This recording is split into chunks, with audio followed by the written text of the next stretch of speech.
So for most of this service, I've been hanging out with all the people who are all the way back there. Hi, friends in the back. Can you guys hear me fine? Fantastic. I am so excited to be standing here at a family Yom Kippur service because exactly 20 years ago to the day, I stood up at a Yom Kippur Family Service and I delivered a sermon about the just released Spider-Man movie. Now, despite what I'm sure you know was a brilliant message about power and responsibility, the only thing that people remember is when I removed my white robe to reveal that I was wearing a full-body Spider-Man suit.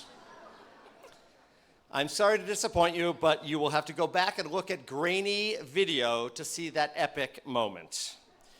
2 decades later, though, the comic book craze is continuing.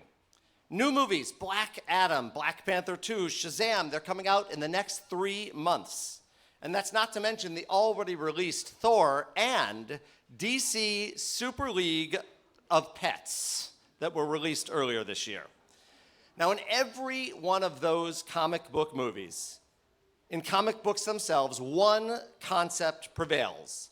The battle between good and evil always hinges on a superhero being able to discover their superpower.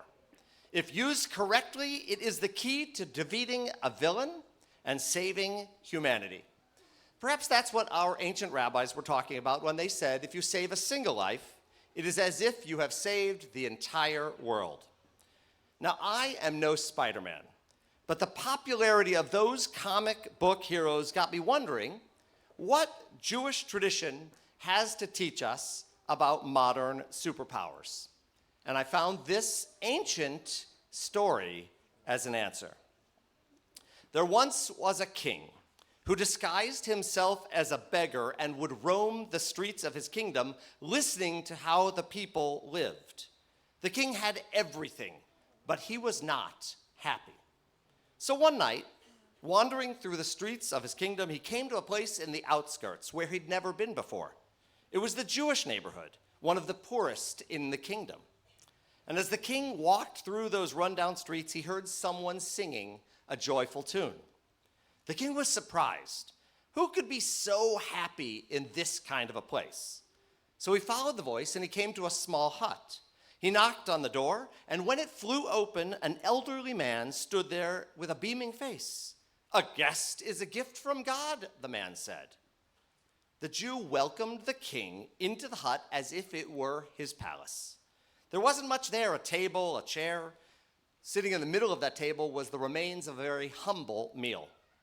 The man invited the king in and insisted that he sit and join him. So after the meal, the king asked, "Was it you I heard singing?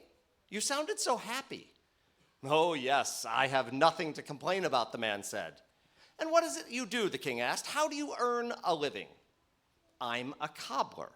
I fix shoes for people by the side of the road. Every day I work, I make enough money for my meal, I eat, and I sleep, and I sing." The king was so surprised. He had never met anybody like that. "But don't you worry about your future? Don't you worry about tomorrow?" "No, no," the Jew said. "I have a special power that takes care of me." Now the king thought to himself, how can someone who had so little be filled with so much joy? He would put the faith of that Jew to the test. So the next day, the king put out a decree forbidding all shoemakers from fixing shoes by the side of the road. And then he returned to the Jewish man that next night to see how he was handling this challenge. Imagine how surprised the king was when he entered those narrow streets and he still heard a happy song. Once again, he was welcomed into that dirty hut as if it were a palace, and they ate and sat together. This time, the disguised king asked, "Did you hear about the new rules from the king?" "Ah, yes," said the cobbler. "But when I woke up this morning, I saw a group of woodcutters going out into the forest. They let me join, they let me borrow an axe. I cut some wood, I sold it in the market, and I had enough for a meal." "But what about tomorrow?" the king asked. "What about when you're too old to cut wood? Don't you worry about that?" "Oh, no," said the Jew. "I have a special power that takes care of me." Now, the king was absolutely amazed. It couldn't be real. Nobody has such a superpower. So the next day, he demanded that all woodcutters be drafted into the king's army. They were given a uniform, a sword, but no salary. Hearing that new rule, that night, the cobbler turned woodcutter, turned soldier, unsure of what to do, took out the new sword that he had been given, and he went outside. He cut down a limb from one tree, he sat up all night, and he carved an identical blade made out of wood. He put it in his sheath, and the king's new metal sword that he had been given, he sold that one in the market for food for that day. And that night, when the king visited him once again, he was furious when he heard about what the cobbler had done. And he vowed to expose that poor Jew.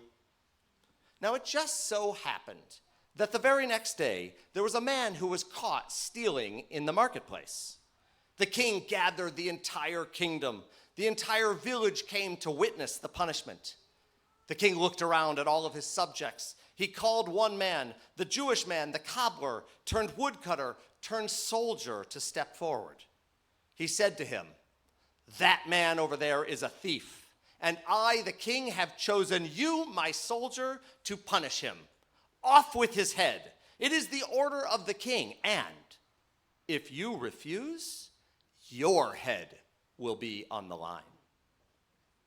The Jew closed his eyes. He prayed a little to his superpower. He looked up, and then he spoke in a loud voice for all to hear. "Oh God, if this man is guilty of the crime that he is being accused, give me the strength to do my duty. But if he is innocent, give us all a sign and turn my sword into wood." And with that, he pulled out his sword. He lifted it into the air, and the crowd gasped at the miracle. But the king, watching it all from his balcony, smiled because he now understood the superpower of that Jewish man. Now, when you hear that story, we can all say that really we know he was no superhero. But what that man did possess was faith and creativity and an amazing spirit. He had a belief in God and his ability to have innovation that was indeed his superpower. And while it is just a story, it's great news for all of us on Yom Kippur. Things may not always go our way. Life will give us challenges. But all of us have the power to make good decisions, to be kind, to work hard, to be innovative, and to treat other people with respect. Those are the tools our parents, our grandparents, and our tradition have given us so that we can thrive in the world. So each one of you today on Yom Kippur, you must discover your own superpowers, your special gifts. What blessings do you bring to the world? What is it that makes you a good parent or child or brother or sister or friend? And what will you be able to do this year to become the person you want to be in the year ahead? Now, as you are thinking about that question and your own abilities, I want to end by sharing that Jewish tradition does give us a few hints to find our superpowers. The Bible teaches that we are all created b'tselem Elohim, in God's image, which makes us pretty amazing. But comic books also make it clear. Deep down, hidden underneath layers of our experiences, waiting to be discovered is one truth about all of us. We are all incredible.